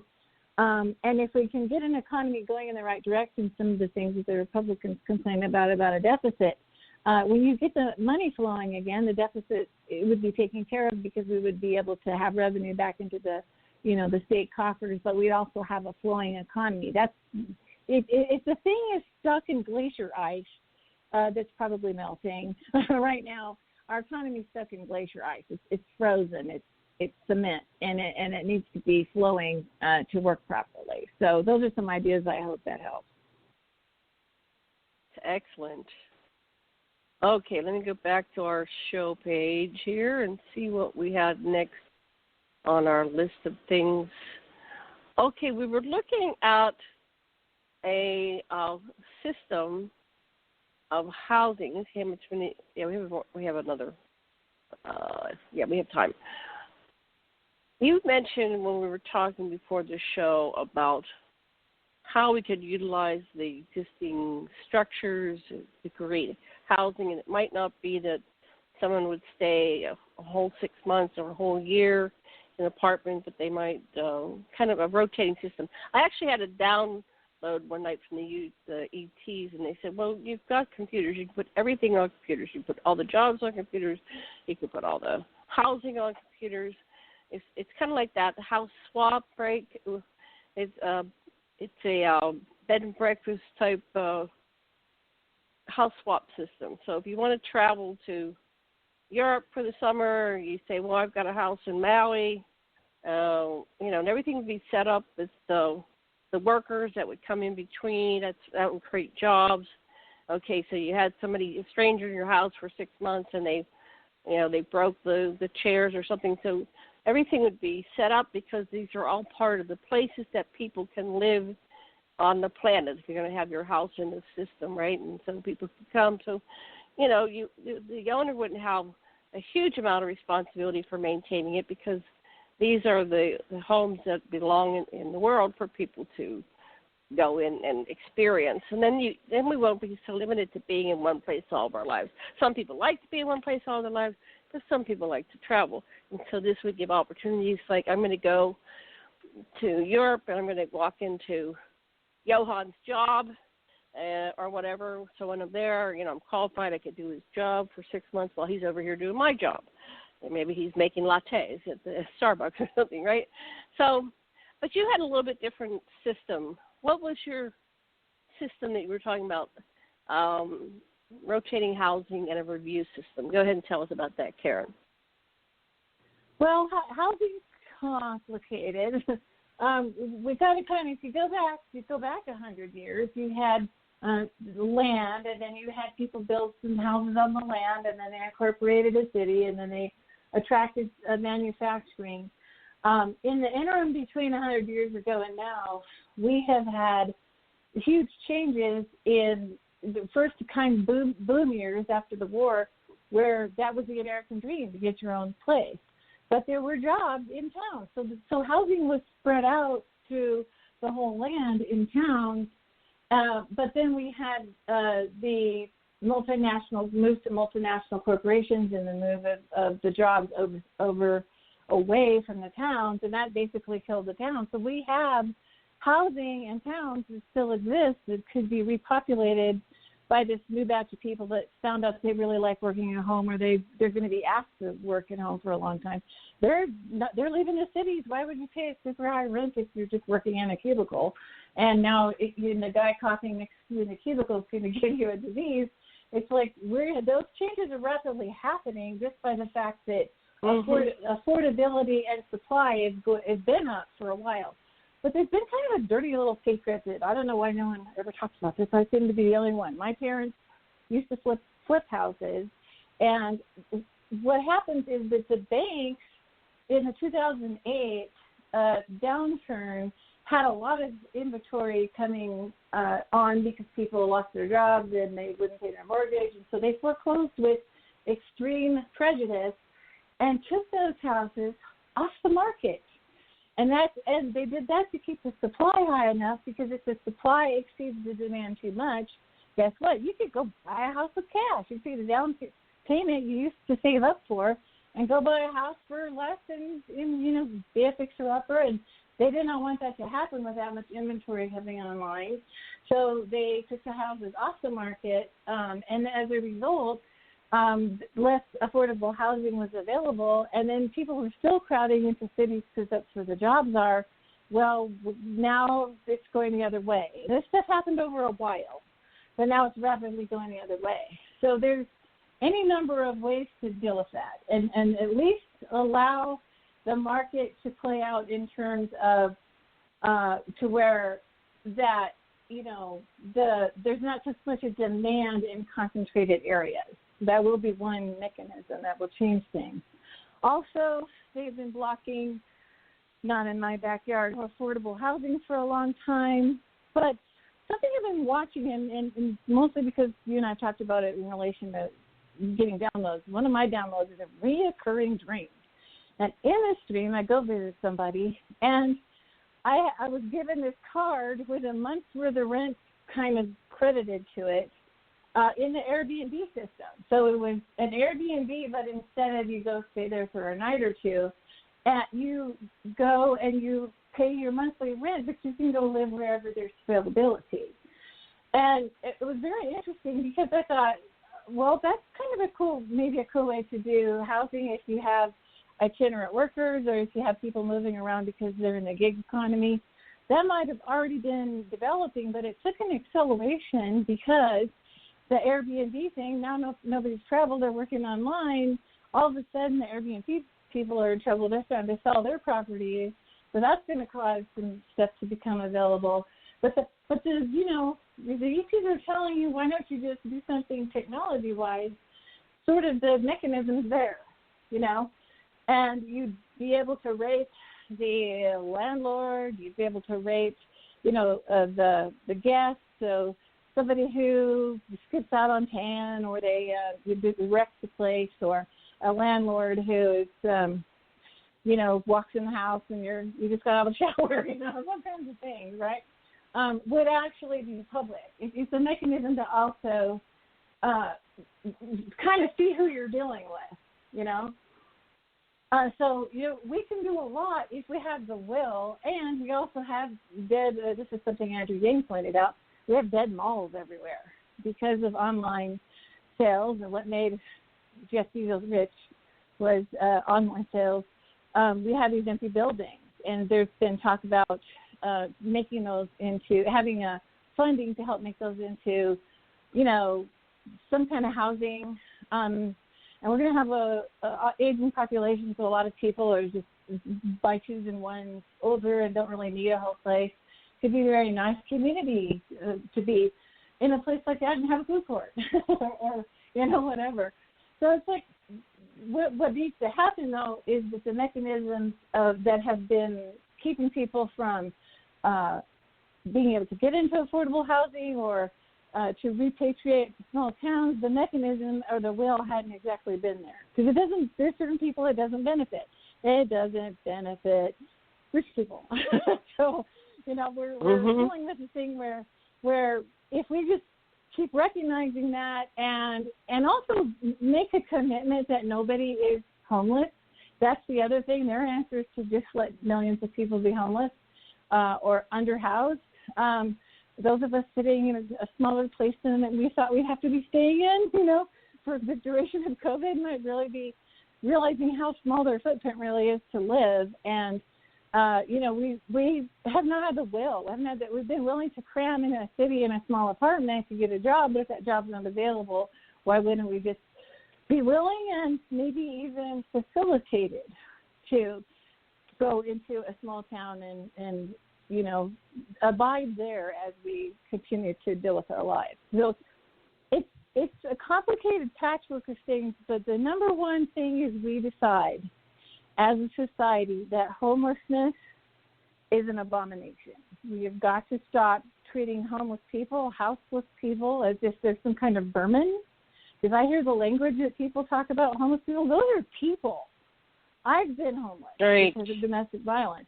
My partner, Brett, has been homeless because he was a vet with PTSD.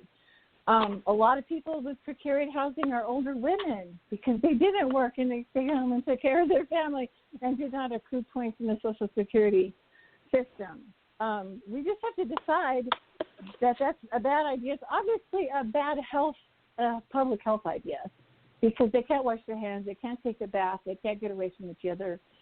We've got to have a difference of our hearts and our minds about people needing a place to be.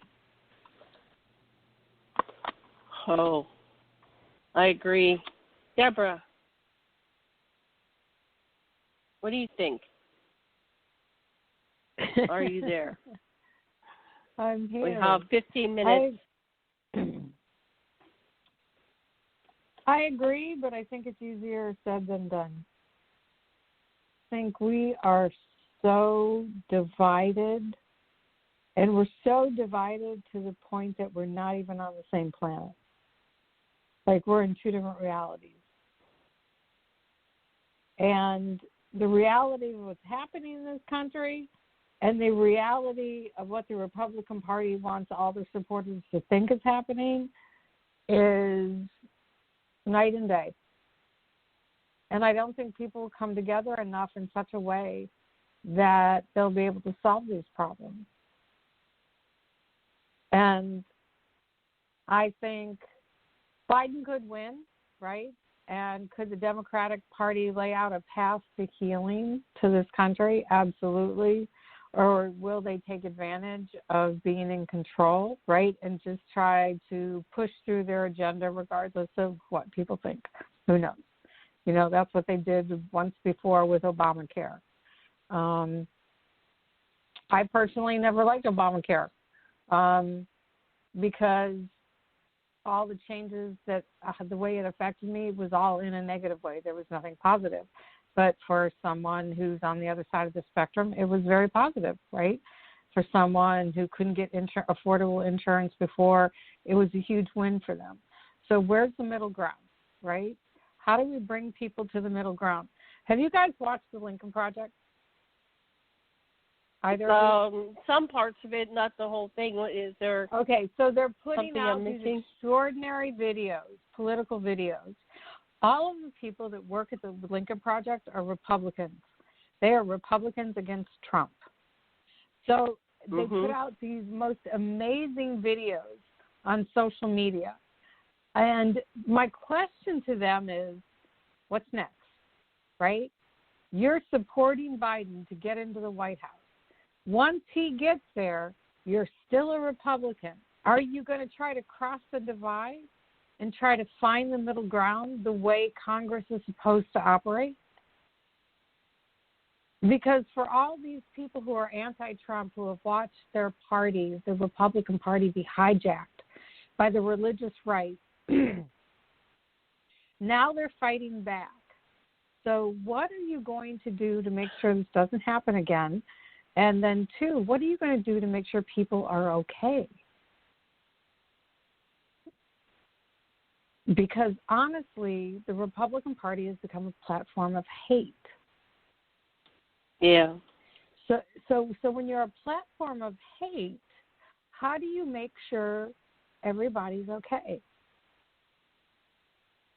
Because I love all of Karen's philosophy and everything about the platform of a minimum income, right? But you have to get people outside this narcissistic thinking, right? To make sure you're always thinking about your fellow man. How do you do that? You're trying to change the way people think, which is one of the hardest things in the world to do. How do you do that?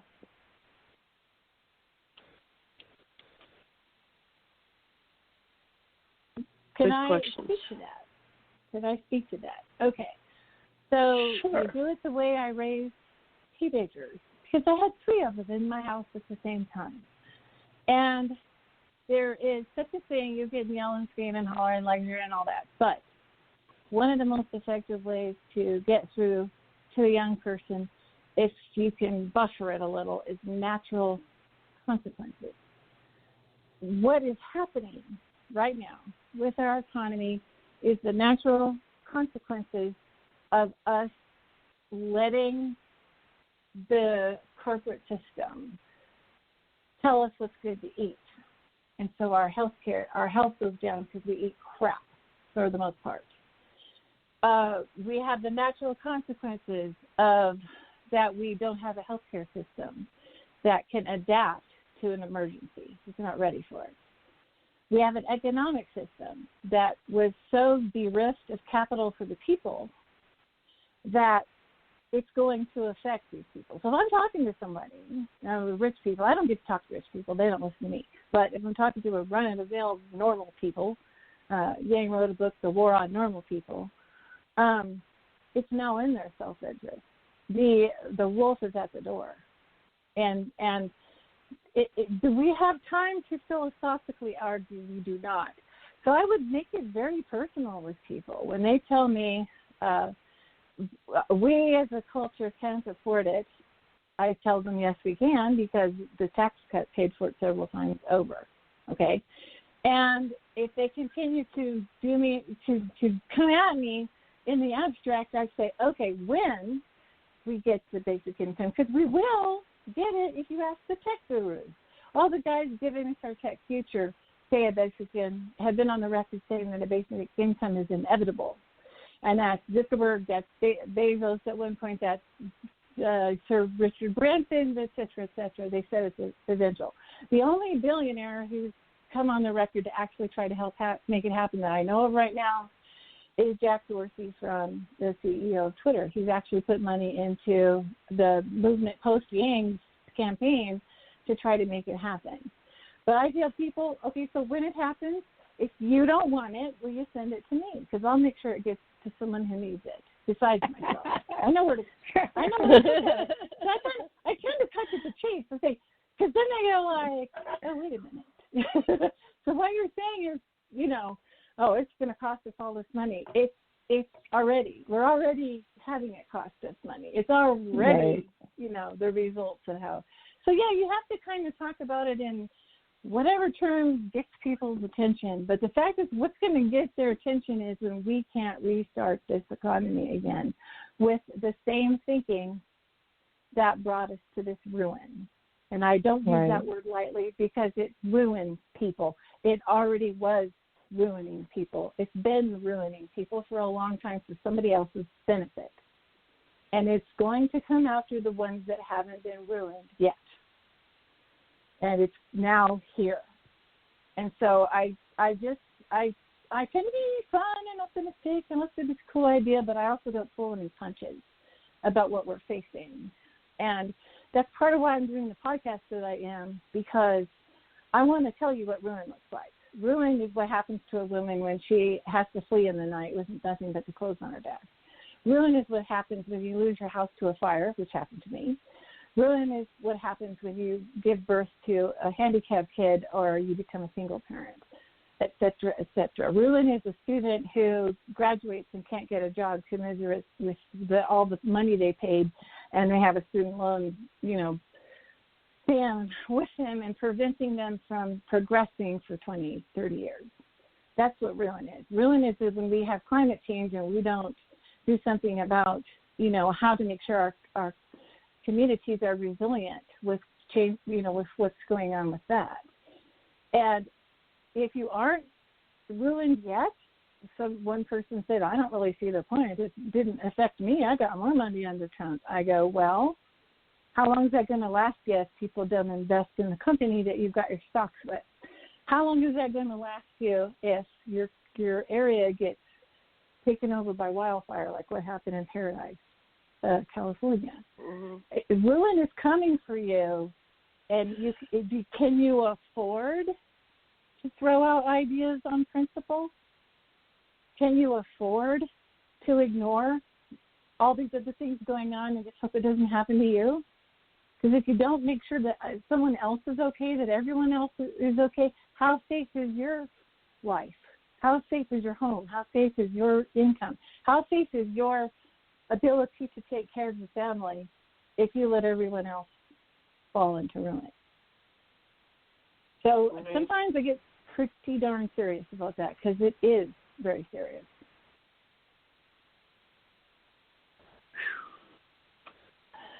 And that's it. We are all one human family, and we need to take care of each other. We need to love each other. We need to, we're in a big, giant ecosystem. We breathe the same air. Do you realize that we're all breathing the same air, and it goes around, and it's the same air that our ancestors breathed?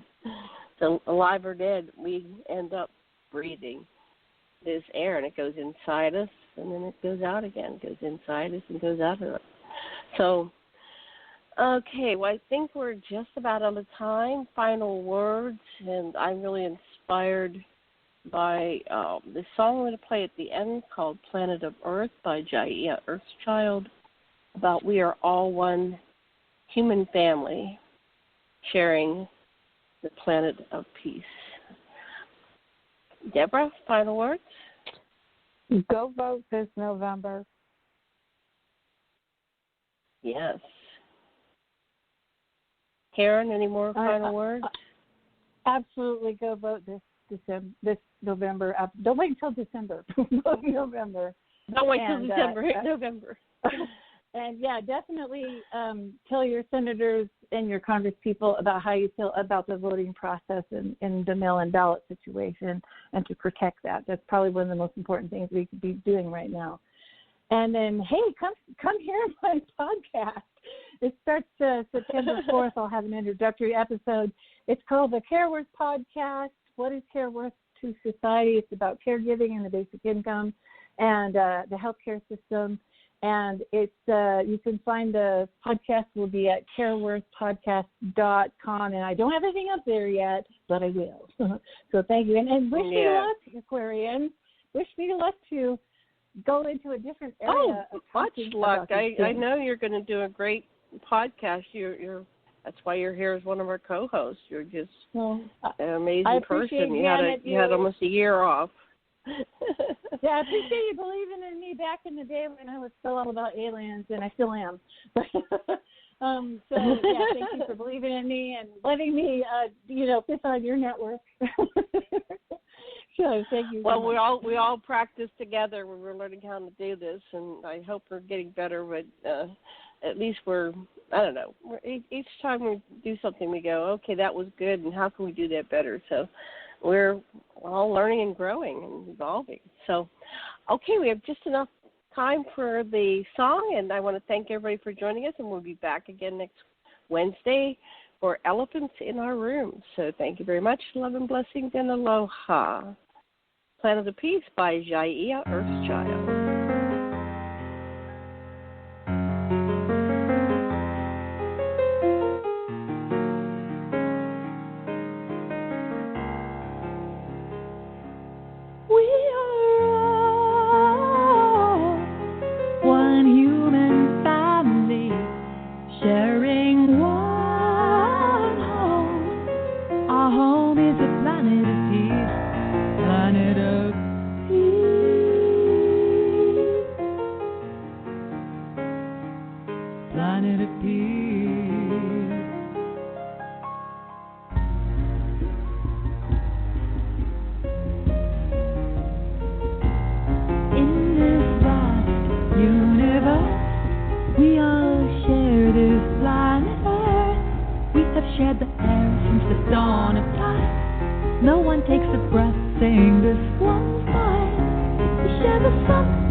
Endangering us all.